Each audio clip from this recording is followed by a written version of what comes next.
Hey everyone, this is Josh back with Cardboard Chronicles, and today I'm speaking with Josh Dawson. He's got the number two or three, I think it is it two or three, registry for LeBron and Michael Jordan in PSA. So I'm really excited to have Josh on. He's got a fantastic name, obviously, so that'll be great. How you doing, Josh? Good, thank you. Thanks for the introduction. Yeah, I got number two on Jordan and LeBron. So That's super impressive. So we'll get into some of that kind of stuff. We'll show some cards. He's got a lot of cool cards to show us. We'll talk to him about the registry and we'll talk about the hobby in general. We'll have some fun. You ready? yeah, sounds good. All right, so why don't you start us off? Tell us a little about yourself. Tell us about your entry into the hobby and all that fun stuff.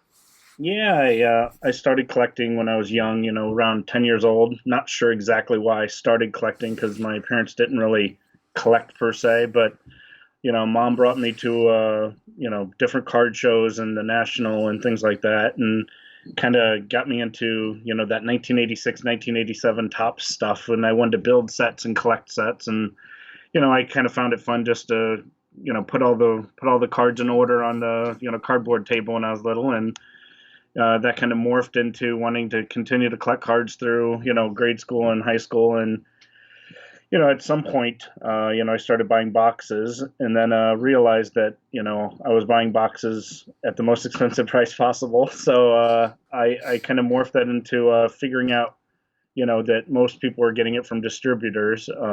So I called a distributor and said, I want to buy from you. And they said, you can't, you got to be a business. I'm like, well, what do I need to do to be a business? So I kind of followed the path and set up a company called Northeast Sports Cards almost 20 years ago now. And really focus on, buying and selling unopened wax boxes in that sense. And it's allowed me to feed a lot of my personal collection. So, and I'm still a collector at heart, so I really just use that as a vehicle to collect my own stuff, and not use house money to buy my little purchases for myself.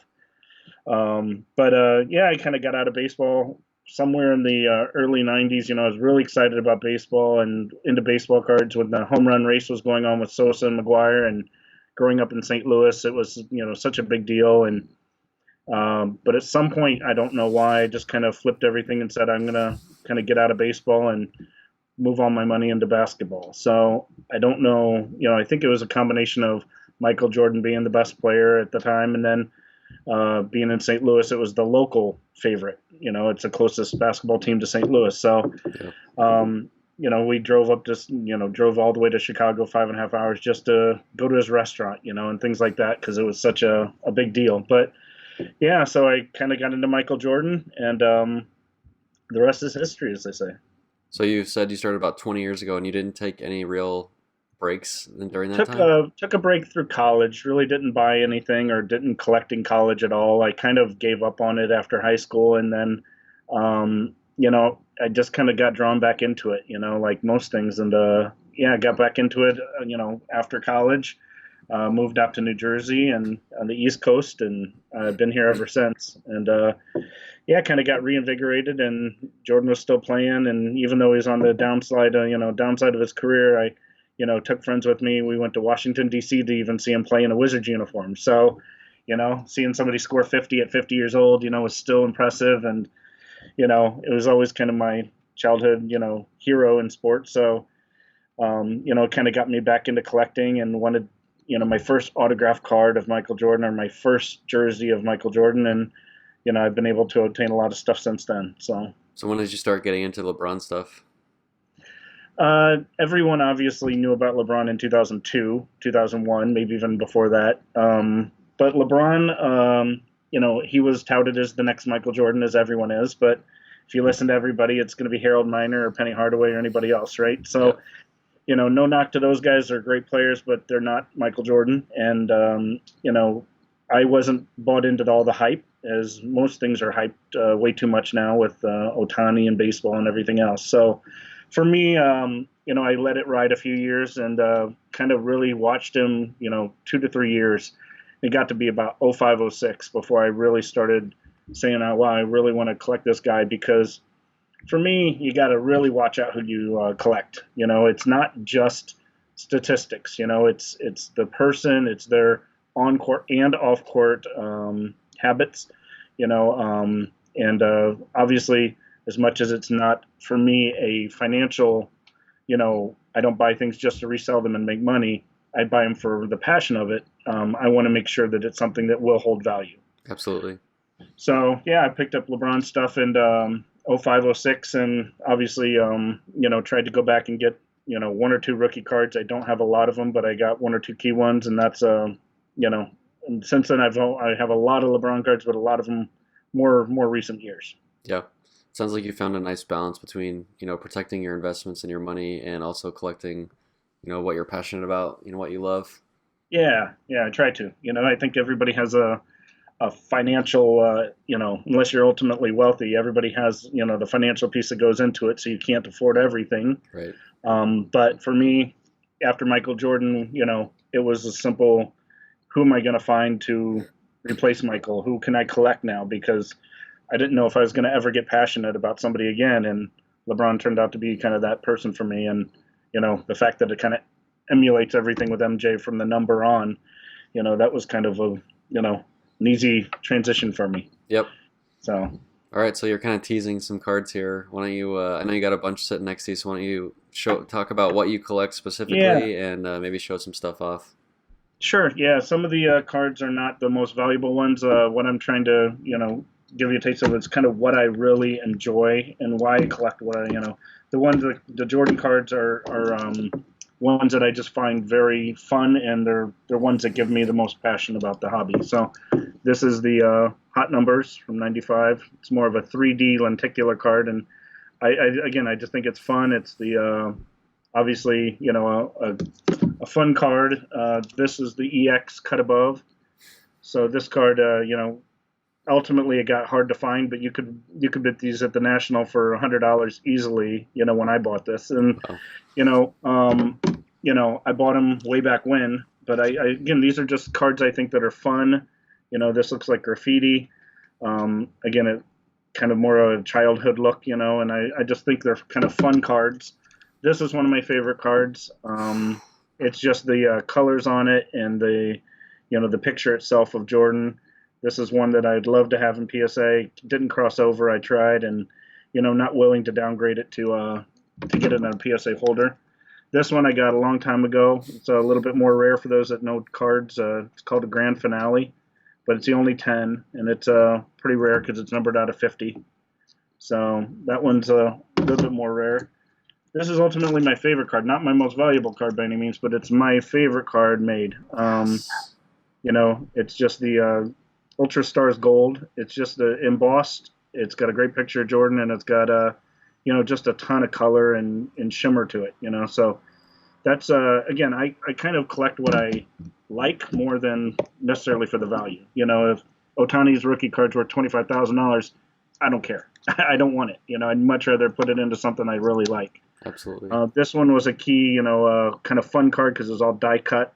Had a lot of color to it, and I think it's the third version of the Ultra abilities. They had a regular one, a star, and then a superstar. Yep. And same with this one on Star Power. There was a Star Power Plus and then a Supreme. This is kind of a see-through card, but it was really hard because it is die cut and stuff up here. Yep. So that was a tough one. And then this is one of my favorites also. This one's a tough card.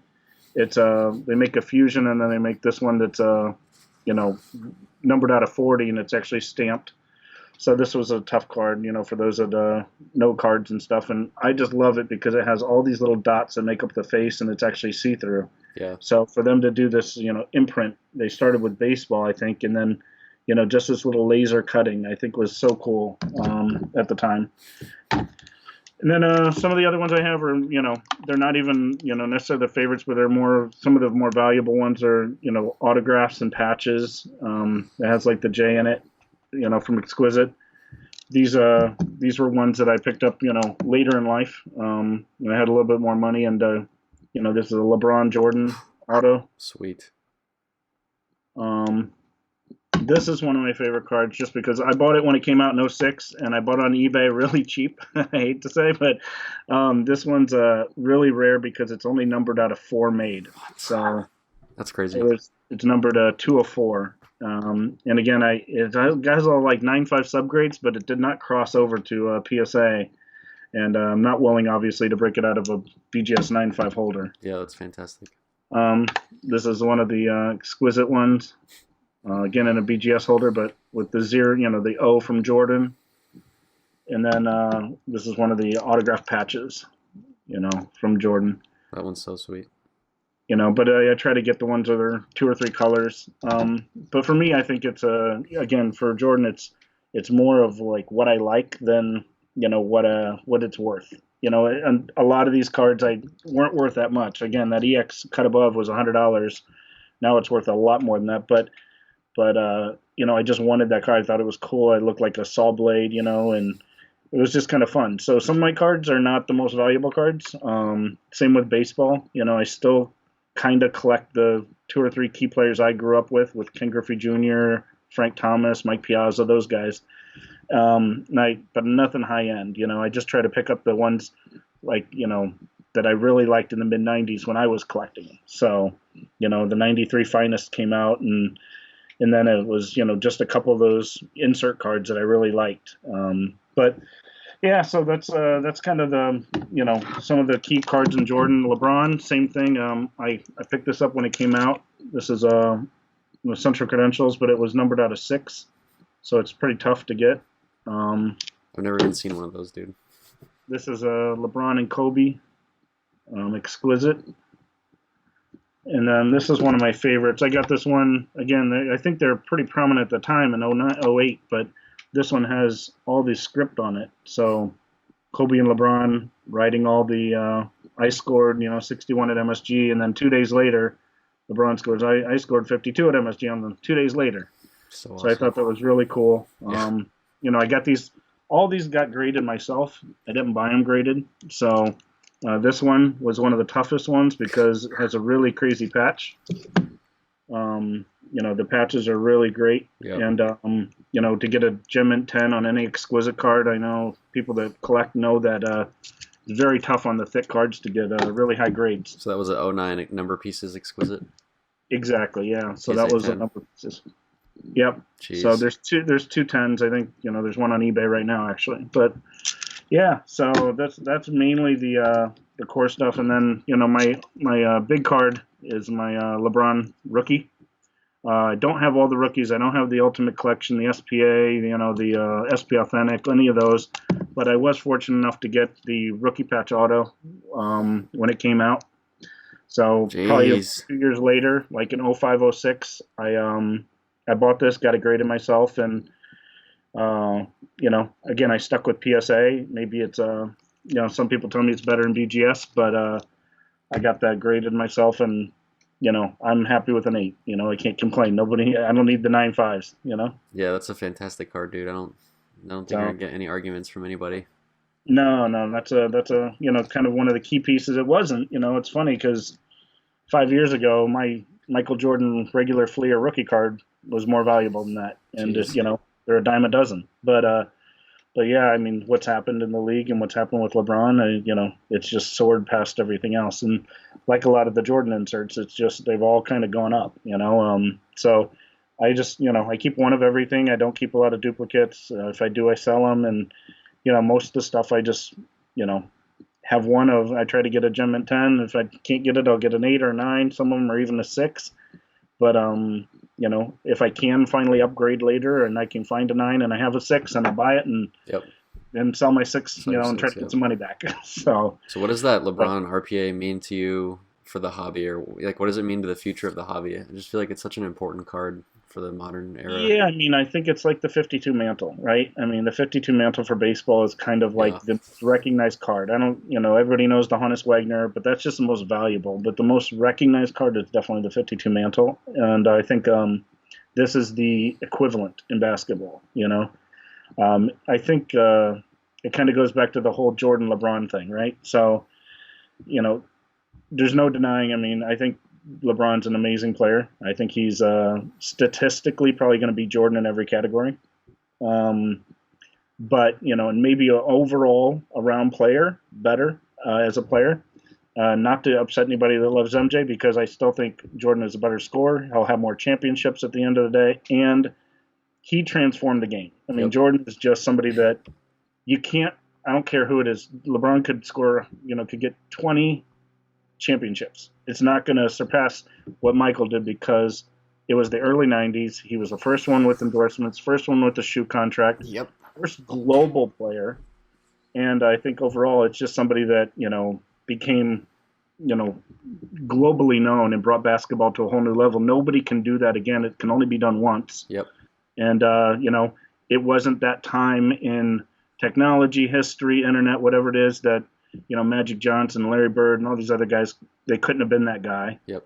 So, I think Jordan obviously is the most important player. When you think of baseball, it's either Babe Ruth or Mickey Mantle. Yep. You think of hockey, everybody thinks of Wayne Gretzky. It is what it is.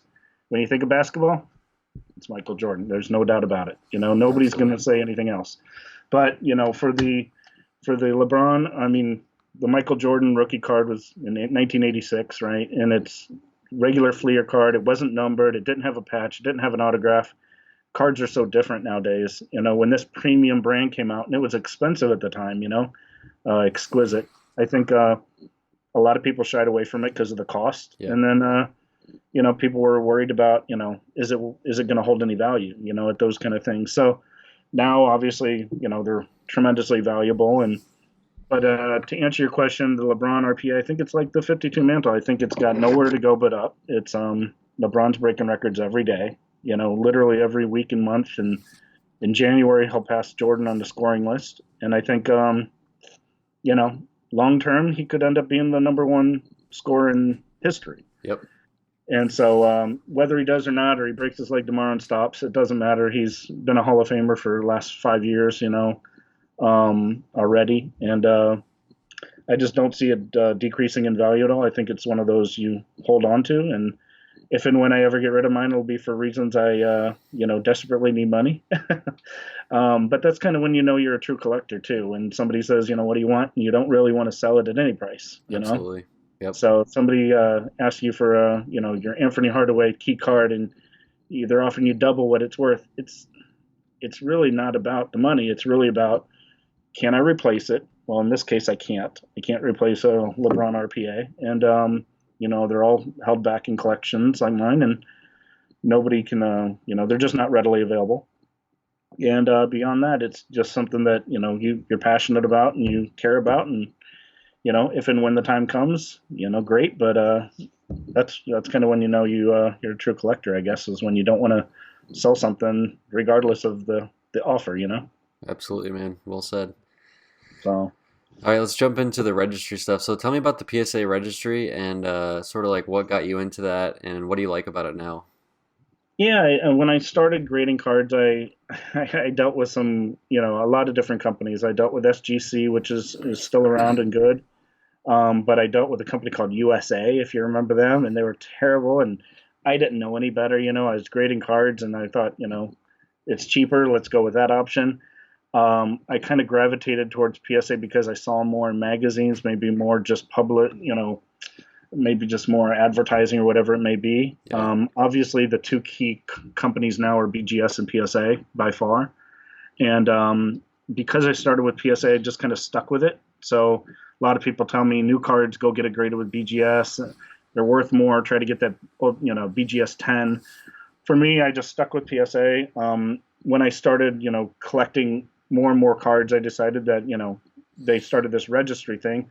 Registry is great for a lot of reasons. For me, it's a way to keep track of my inventory, so I know what I have and what I don't. It also keeps track of value, so I can put in the price I bought it at, the price I, currently think it's worth or sold it at. And for insurance purposes, that's terrific. I mean, It makes life a lot easier. We can just hand a piece of paper, an Excel spreadsheet over to an insurance company and say, here's my collection. So for me, it's ultimately, very valuable in that sense. Now you can upload pictures. I haven't done that yet. It'd take a long time for me to go through every card I have and upload a picture, but you can add pictures, you can add details to it, the date you bought it, everything. And then the last thing is, it's a friendly competition. It's kind of fun to see where you stand in relative comparison to other people. So, a lot of people ultimately have more money than you or I do, and they're going to have better collections. I'm very fortunate that, I kind of put all my money in Jordan and then into LeBron. And, So I got pretty high up the ranks. I was number one until last year for both, and just slipped to number two. And you know, I don't have any qualms about it. I'm very happy to be number two. So I'm gonna try to keep that going, and whether I ever go to number one or slip to number 10, it really doesn't matter to me. I mean, it's fun to see, but for me, it's more of I know I'm 52% done with my Jordan collection. So I also know how much is still out there to collect. Right. So yeah, that's kind of PSA's been very good. Unfortunately, they're a bit pricey, but I think that doesn't matter if it's me or you or anybody else. It's it's the market. Right. So you picked up a lot of the big key cards in your collection sort of early on, and you mentioned you were fortunate for that. Do you still try to go after those big cards currently, or what's like your current strategy given the state of your collection? Yeah, I mean, really, it's about trying to pick up when I can. I'd like to pick up key cards, but for me, right now it's a financial decision that I can't go out and buy the missing really really rare Jordan cards that I want. I found one at the National, $30,000. I'm not going to spend that kind of money on a card. But when I can pick up a low numbered LeBron card that came out last week for $100 to $200, I think when I know 5 years from now everybody's going to say, "Wow, I never see that card. There's only five of them made." I think that's a good long-term investment. So I try to pick up cards that I can get graded myself. Being that they're brand new, fresh out of pack, there's a very good chance of getting them gem mint. And and I think that's kind of my new strategy is more quantity over quality. I still would love the quality cards, but I can't afford to go back and get a LeBron Ultimate Collection rookie auto. Right. But I can afford a $200 green certified card number to 5 with a patch. And I think even though it's not autographed or anything else, that card's going to be very rare to find when there's only 5 out there. So for me, I'm trying to I'm more focused on LeBron right now, to be honest, because with Michael Jordan, there's nothing new to get. Right? He's not in every product like LeBron is. So. Yep.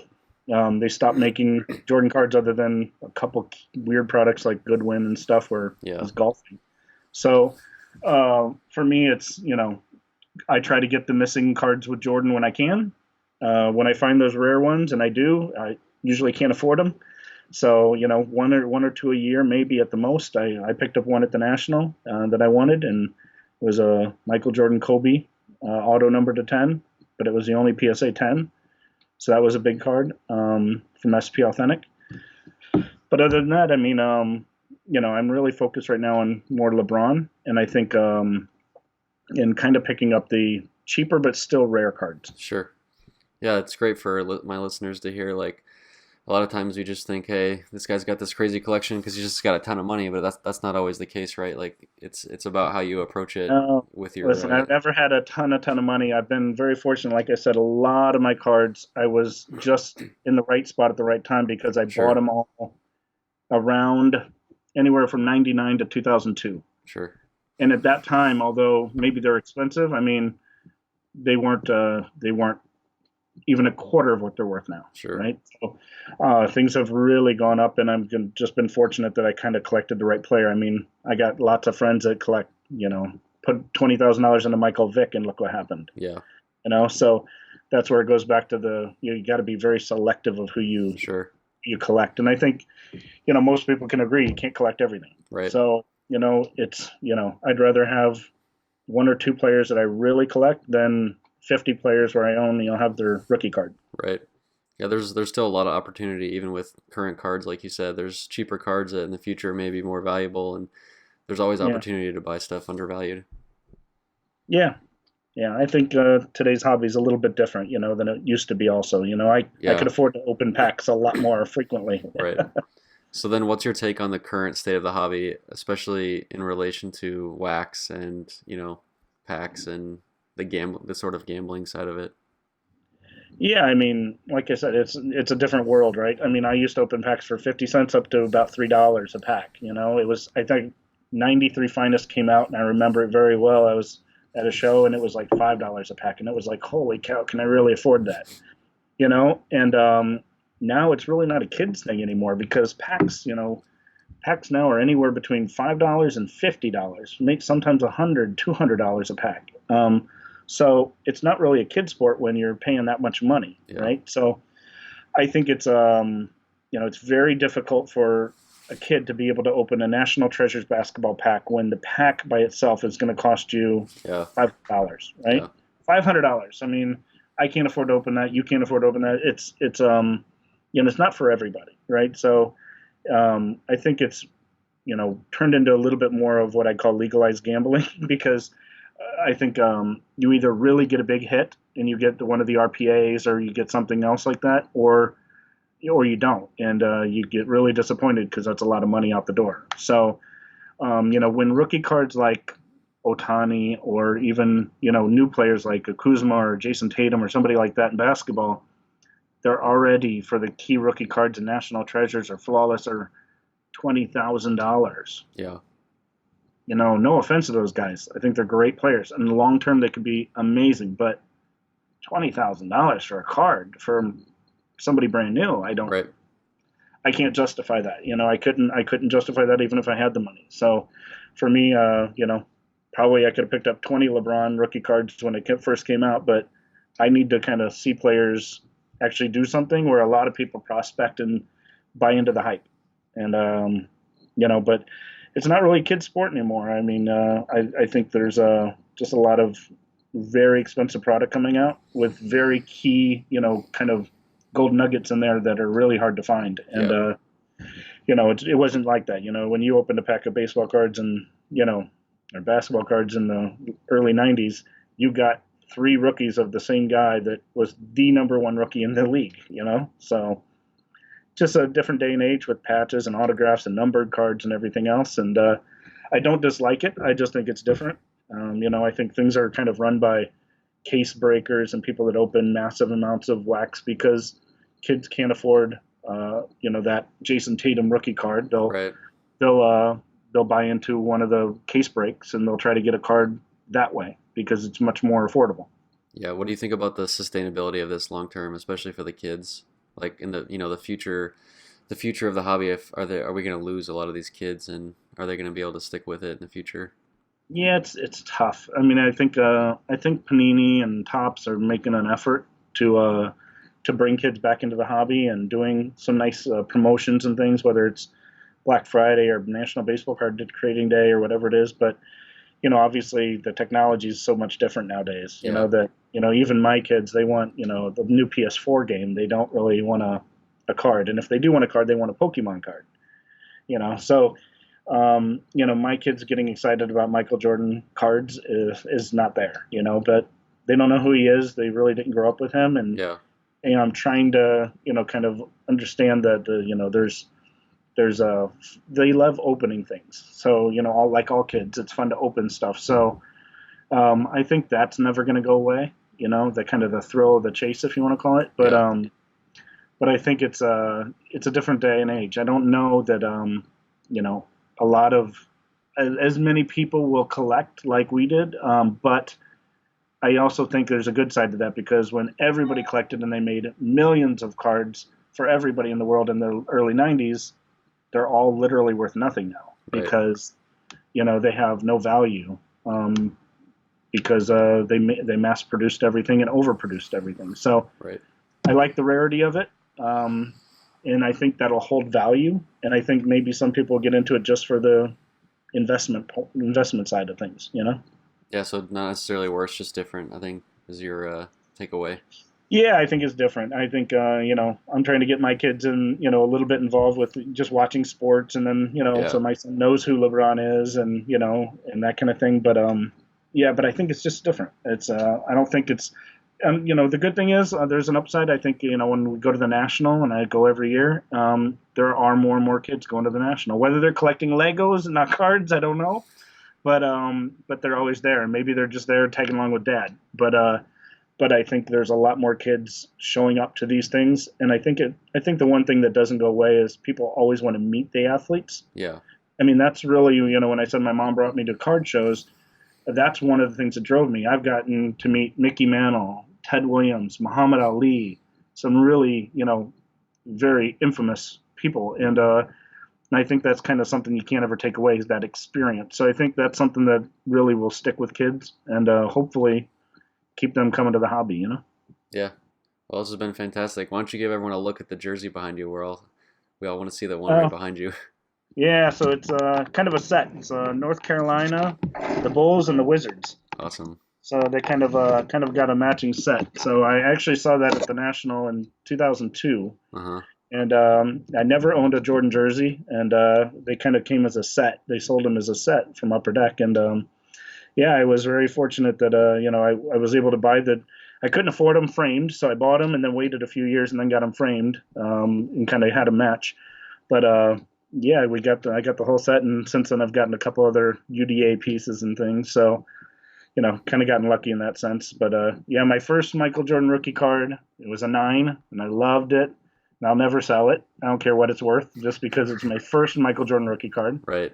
my first jersey, and those kind of things are just kind of, you know, things it's more sentimental. It's like my Mickey Mantle ball. I have a Mickey Mantle ball. I met him in person. I don't have it authenticated. I'm never going to authenticate it. I know it's real. I Right. got it in person. You can give me $10,000, I probably won't sell it because even though it's replaceable, it's not for me because it's mine that I got from him. Absolutely. So for me, a lot of it's still about the passion. I mean, I love to see my stuff go up in value, but ultimately I collect because I like to collect, and I think it's fun, the thrill, the chase, and seeing all the new designs and cards and things like that. So you know, hopefully that's something that will be instilled in future generations too.